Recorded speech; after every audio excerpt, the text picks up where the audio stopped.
everybody. Good morning, it's Miss Wade here, ready for our Thursday morning assembly.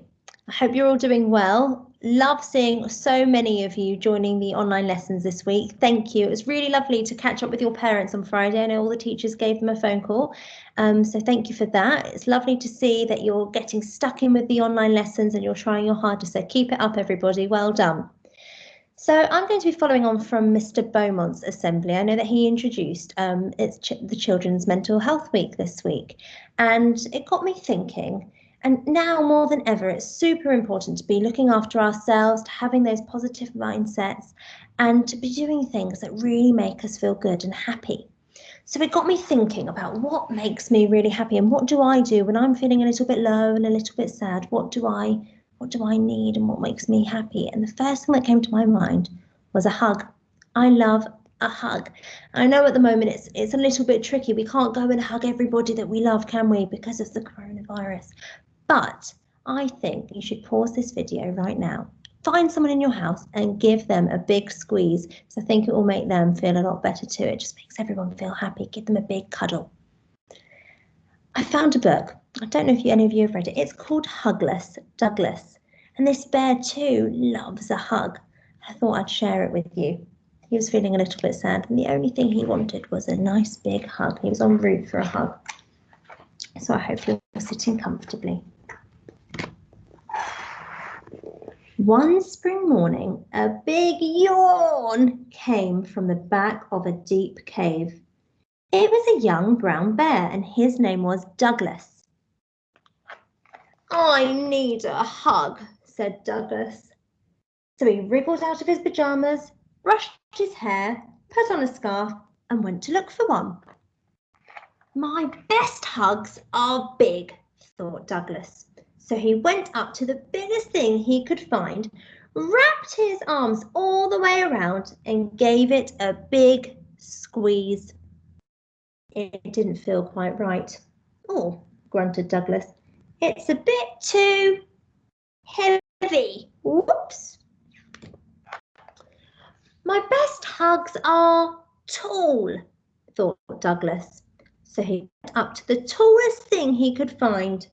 He hugged the bottom, he hugged around the middle, and he hugged as high as he could reach. But it was all wrong, and it had splinters. Ouch! My best hugs are comfy, thought Douglas, and he trotted towards a cosy-looking bush. He cuddled the bush, but something felt very odd. The leaves quivered and trembled.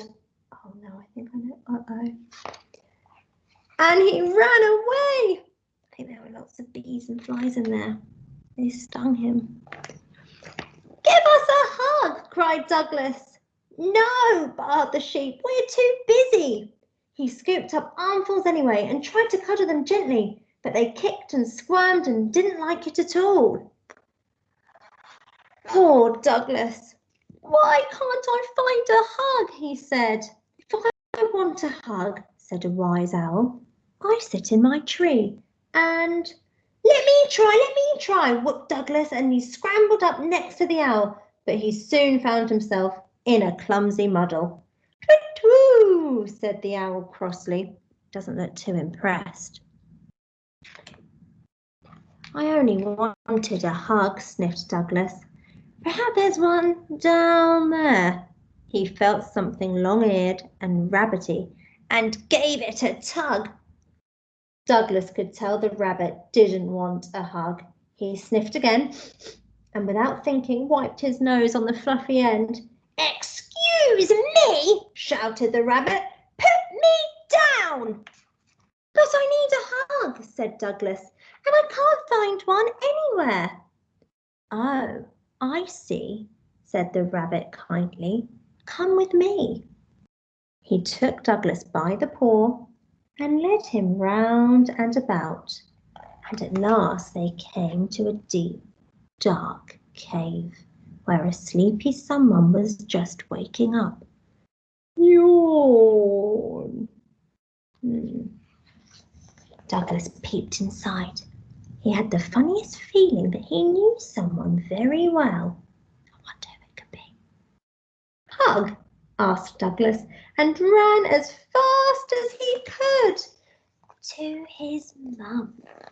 "Come to think of it, my best hugs are for someone that I love," said Douglas, and he snuggled into the biggest, warmest arms he knew. So I'm a little bit like Hugless Douglas, and when I'm feeling a little bit low, I need a bit of a squeeze from someone that I love.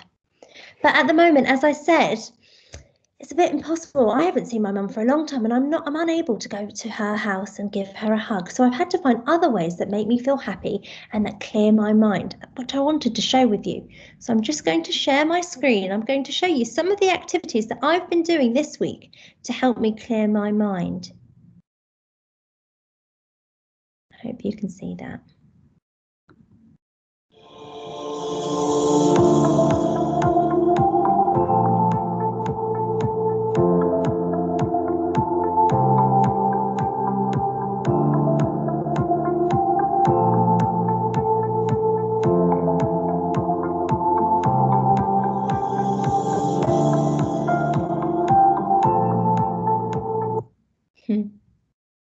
Lots of activities I've tried out this week. I particularly like FaceTiming my mum and my dog. It's quite amusing, and also putting a face mask on and just having a nice warm bath, but also just getting out and about, going for a walk, feeling the nice cold breeze on me.